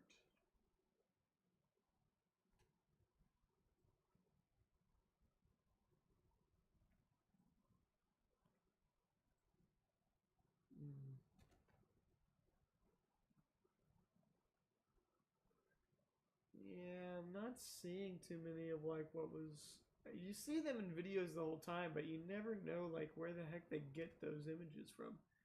I think this one might have been the official one. This one looks slightly familiar here, with like this whole rib cage. I think I've seen that before. I don't recognize the face. Oh, here it is. That was what that was supposed to be. So this was the original, and it had two eyes for this concept art instead of one. And again, it had that long neck, so it kind of resembles this piece here.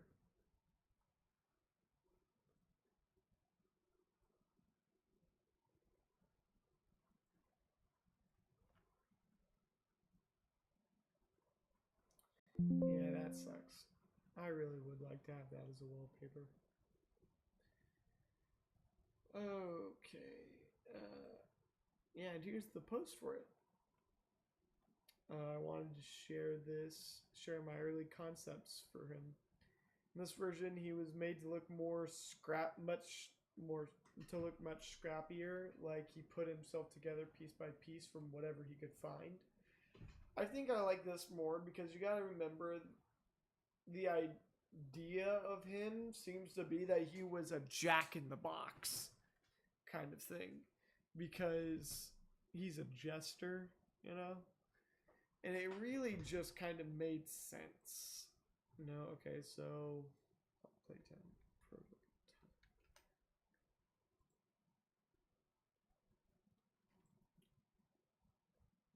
I feel like we can definitely see some Jack in the Box qualities here. Like his arms have that. I don't know how else to describe it other than being like an accordion. You know. We can see his rib cage. How he's still kind of kept something similar to it, but not exactly the same.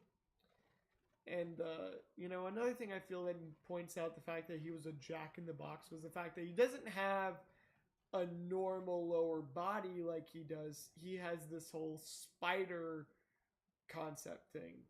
And it's like, if you were created with arms and legs, ugh, excuse me. If you were created and you had your own arms and legs, I would see no point to do this. I mean, if you were destroyed partway through, but like, I don't think this guy would ever have been able to be destroyed, and he's been like known to have spidery legs for a long time. So perhaps he started out as a jack-in-the-box, and then Elliot Ludwig kind of helped him grow to the point of being a spider. Or perhaps he was a spider the whole time, or he was a jack-in-the-box, and Elliot Ludwig was like, okay, how can I make him able to move around on his own without having to put him on a dolly or something and wheel him around everywhere? So then we got him after the train accident. I think it's interesting he stole an arm from both of them. But what's weird is to me, I'm gonna go over here. So Kissy injured. She's missing her entire arm here. Okay. Meanwhile, if we look at Huggy and his final injured, he's only missing half of his arm. So how is it that the Huggy Wuggy arm looks to be almost just as long as the Kissy Missy? Like, this is a very long arm. This just doesn't look like it should be that long. That is my complaint. I also gotta say, why did he only take one of Mommy Longlegs' arms? Like, only one? You didn't just take both? I mean, no, one of her arms got stuck in the thing and got shredded. That's right.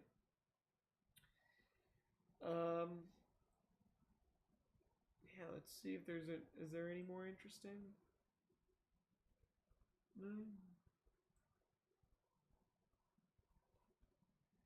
So, I think currently what's on my mind, the fact that we're talking about the prototype, it keeps dragging me back to the fact that he was Oliver. Like, not just the fact that he made up a name and gave himself a name to do it, but like, that was who he actually once was. That was his human identity. I wish we got a picture of what he looked like at that time, but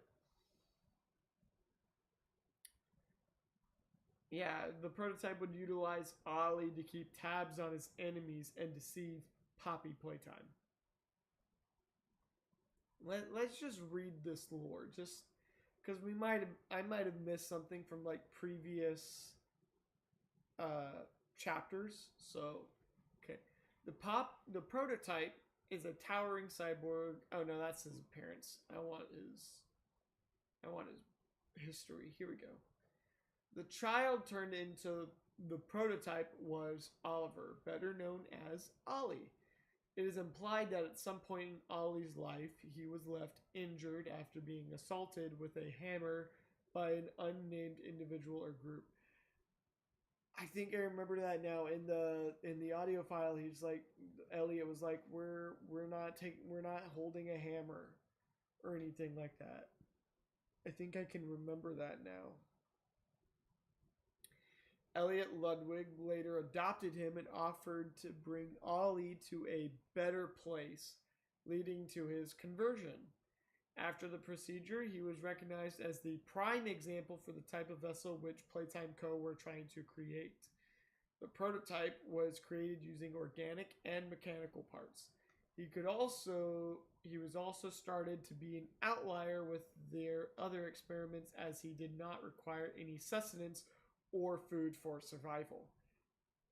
Once again, that seems to be like an effect of Elliot Ludwig's original poppy gel. Meanwhile, the secondary restorative gel. Excuse me. The restorative gel didn't seem to be as effective. However, Ollie quickly figured out that his resurrection wasn't out of pure altruism. It was instead to pave the way for the resurrection of Poppy Ludwig. Ollie was furious at this, but Elliot calmed him by saying that he and Poppy would get along, that Ollie could still be family. Later, Ollie would begin to refer to himself as the prototype. Under mysterious circumstances following Poppy's resurrection, Elliot would die, possibly at the hands of 1006, having not informed anyone else at the company of the existence of his experiments. So when did Elliot die? What year was that? So date of death 1989. So apparently this wasn't too far afterwards.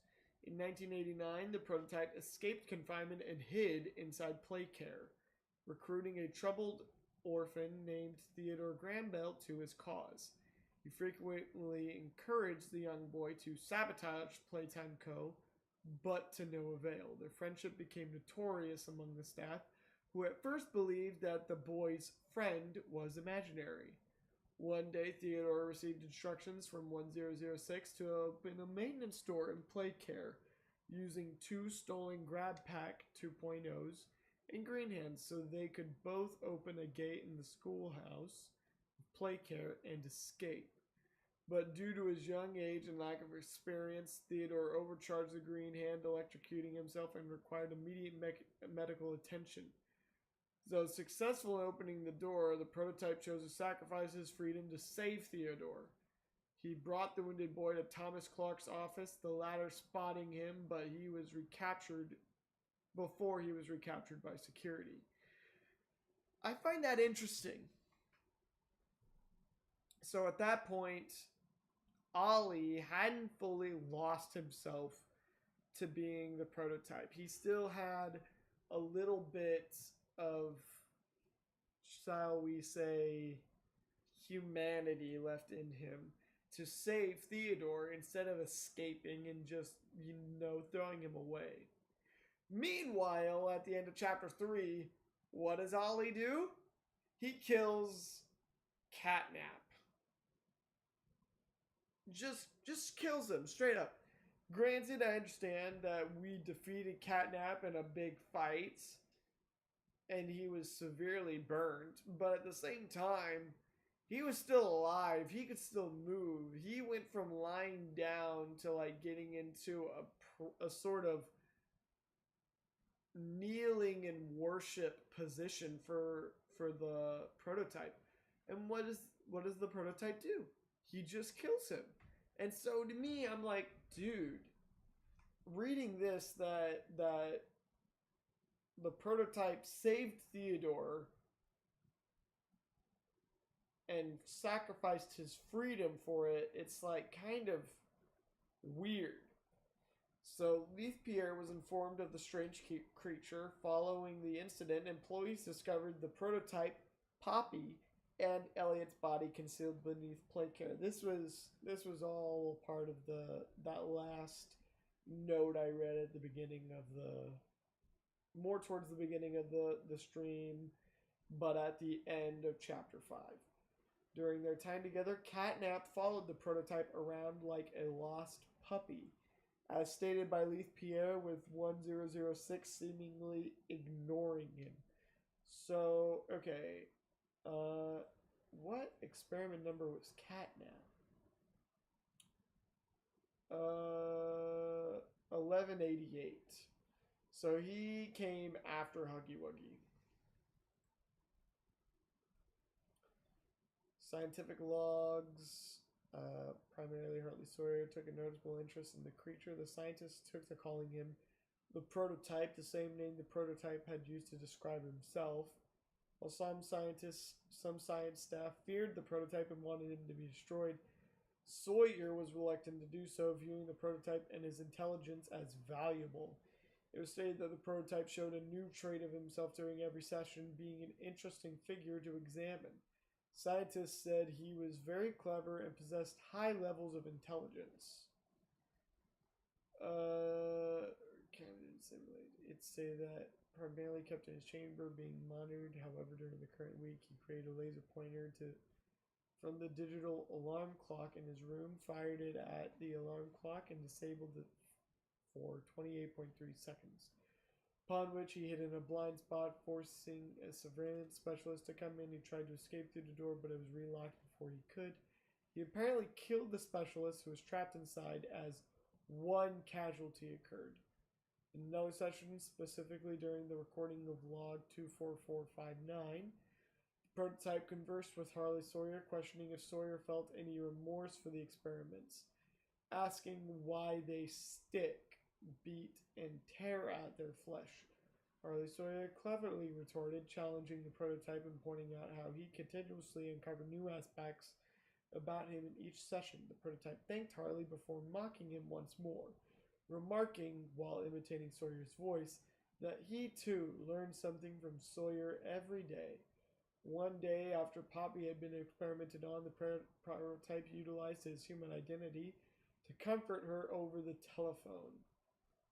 Yeah, I remember that.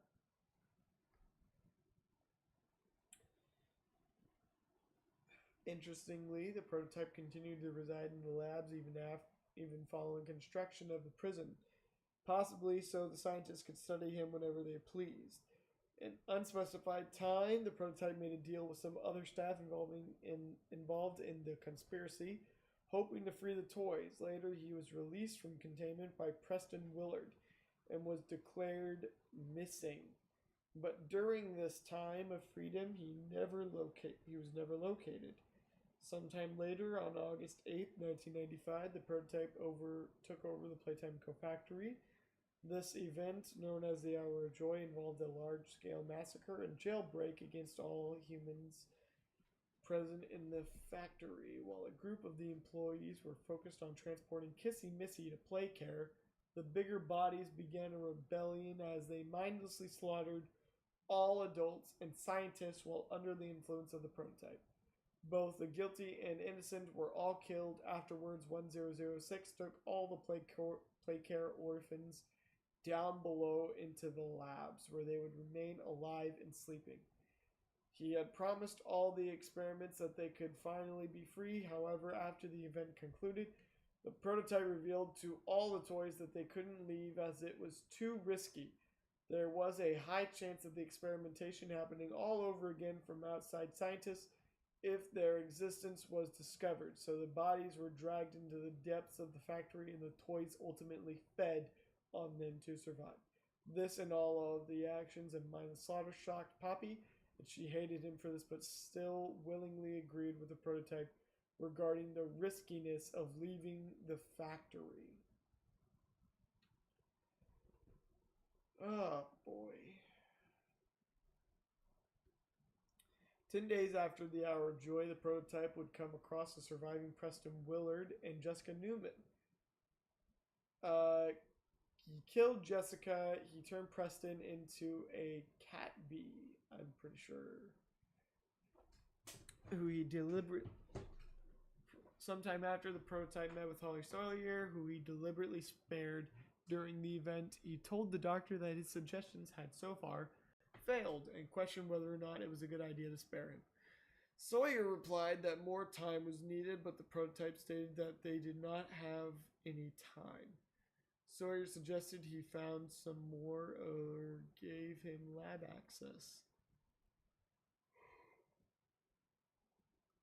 I'm getting really tired here. Yet the prototype denied his request, telling him to stay put. Sawyer said that what he was trying to accomplish could not be done quickly, leading the prototype to ask him what his use was in that case. Sawyer replied that the prototype that he was a prototype's best shot, which satisfied 1006. Told the doctor that he would try again, but warned him that he was stalling or worse. He should remember that his usefulness was the only reason he wasn't stripped for meat and spare parts. During this time, the prototype would conduct experiments of his own with the help of Sawyer, turning many toys he considered malcontents wrong side out as punishment and hoping to reach infinity. One such toy butchered in this way was Giblet, who had previously refused to kill a room of warehouse workers on the prototype's orders during the hour. The prototype also suppressed any talk of the above by destroying those who were aware of toys who had fled the factory. During the toy war, prototype found a distressed Poppy hiding in a room. Poppy lamented how she couldn't be the leader of the other toys needed her to be. Pleaded with the prototype to let the orphans go, telling him that if he killed her, he would be fighting the other toys for years. Prototype refused, picking Poppy up and saying that she refuses to see the truth, that the orphans could never go free, as Poppy and the prototype would be left with nothing, and infinity will be lonely, stating that he knows only one way to make her see this. He trapped her in her case. He would then paint a poppy flower over the entrance of her room and mark the paintings with warnings to anyone who came near to keep out. The prototype had also been keeping Lily Lovebraids isolated, formerly the employee Gracie Green, who was experimented on after the hour. As Lily, she would be forced to watch the twisted conditioning videos she made as a human. The prototype declared that even though she wasn't aware of her actions, she would not get to join him or be allowed a quick death. During 2005, with Doughy the Dough Man and his allies leaving in safe haven, the prototype continuously tried to enter the... Yeah, we read about that too. This would come to a climax later that year. Chapter 1, A Tight Squeeze. The prototype doesn't physically appear in this chapter, but he is the topic of a VSHT, and one of his claw markings can be seen in the power room. Additionally, he is also mentioned by his experiment number in some of the death screens. I don't remember finding the claw markings in the power room when I played. However, I had seen a picture, and when I saw that, I realized it looked a lot like him, like his hand. So, Poppy Playtime, Prototype, Claw Mark, Chapter 1.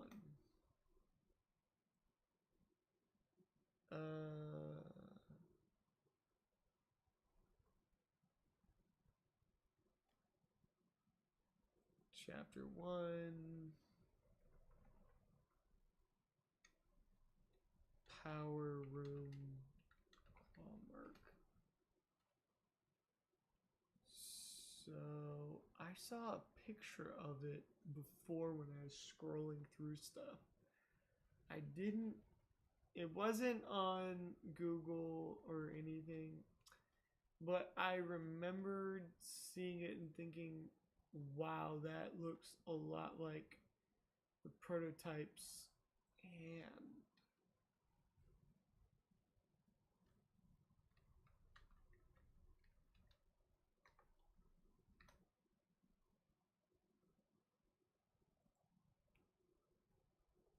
Was it over here? Hold up. I think I might have seen it in that one picture. Ah, dang it. Okay, you know what? It doesn't matter. Prototype.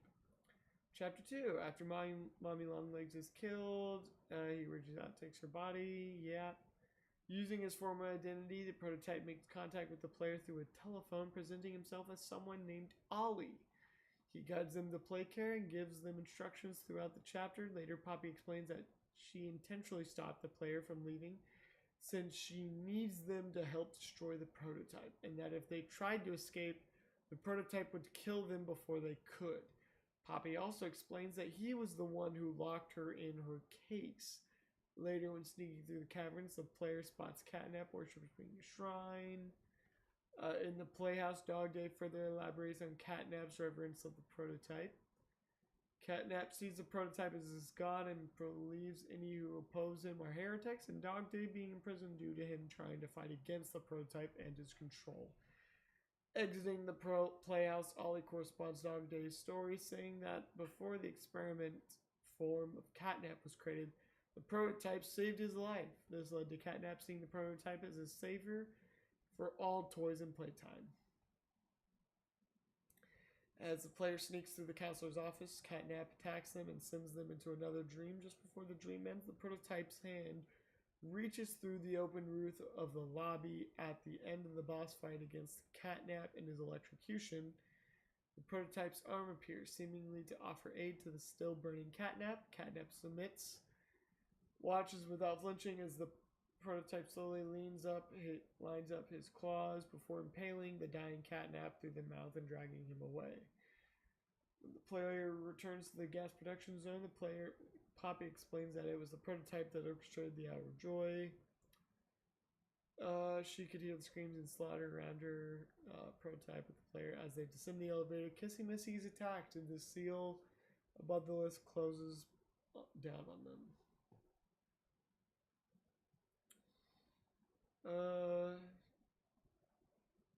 Theorizing. Ugh.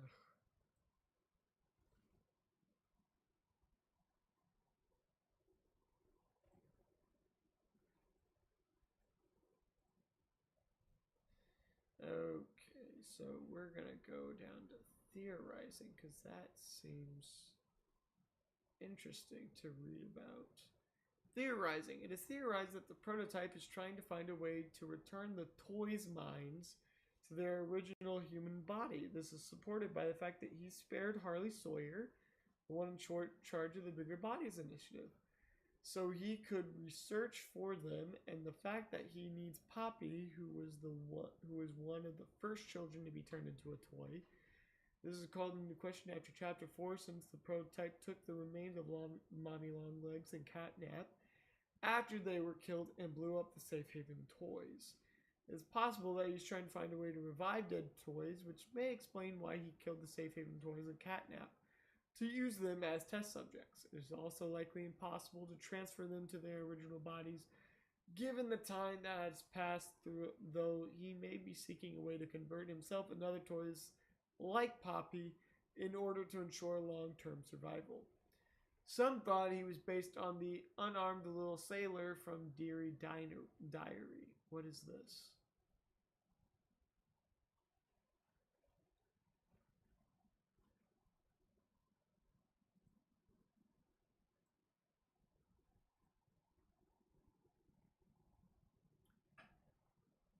I think I saw it as a find.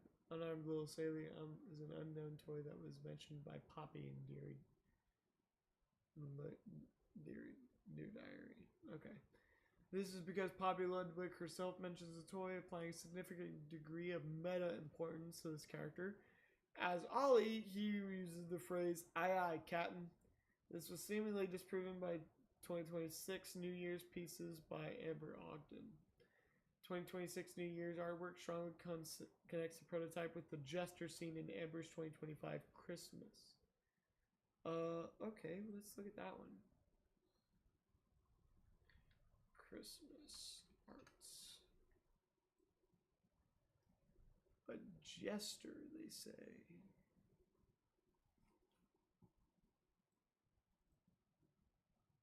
Oh, hey, there's the prototype's hand. Where do we see a jester? See on to be destroying a barn. Oh, is that the jester? Huh. Okay.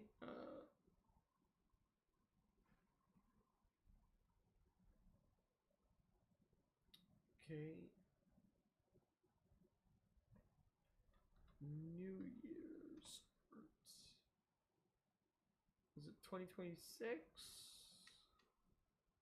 2026.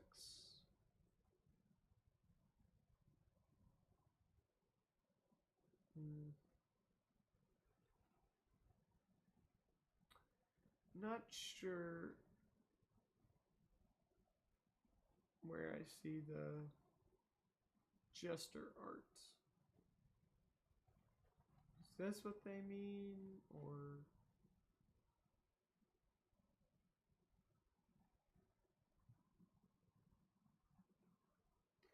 Okay. The secret frame from Chapter 5 teaser trailer may recount the prototype's creation. Due to a comment made by Giblet, it is possible that the prototype suffered some kind of injury that destroyed his original legs or lower body completely, leading him to him creating his current legs from existing. If this is true, that means the prototype would have built his current arachnid form by the time he found and killed Jessica Newman.